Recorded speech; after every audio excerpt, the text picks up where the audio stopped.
mới qua tại Canada đó con ta nhận Apple nó xịt tại làm nhà mà xưa mà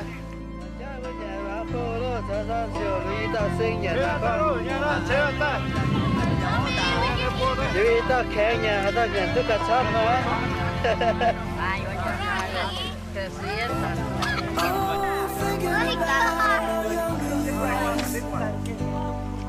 Say hi, Marvin.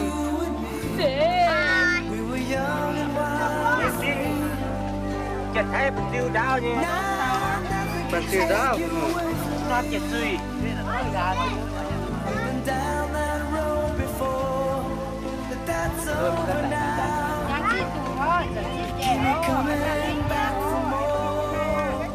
Đi thôi, tụi mình tổ sao mình đặt chiếu. Nhận tặng nha.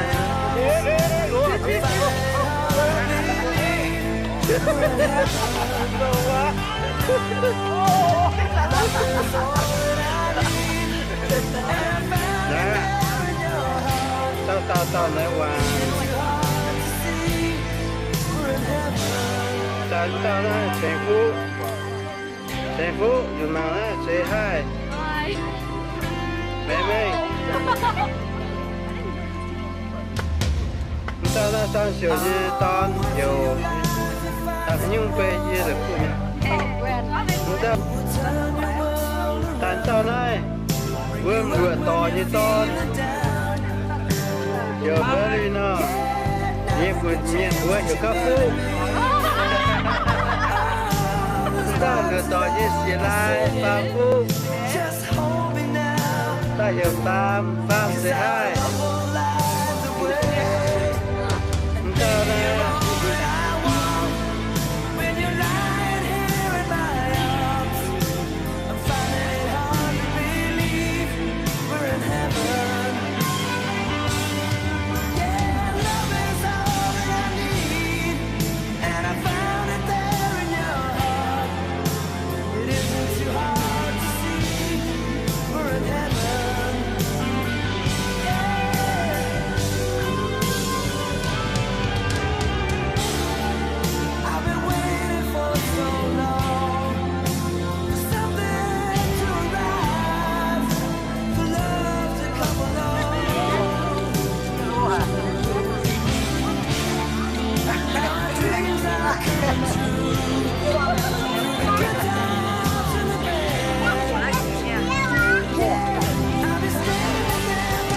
bữa nay bà mà sắm vé là ta sẽ mua để ta na.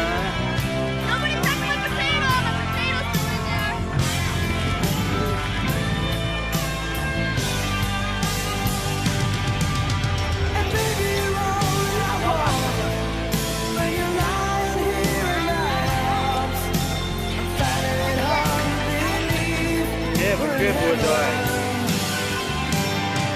What's up? Hey, Chester. Not Chester.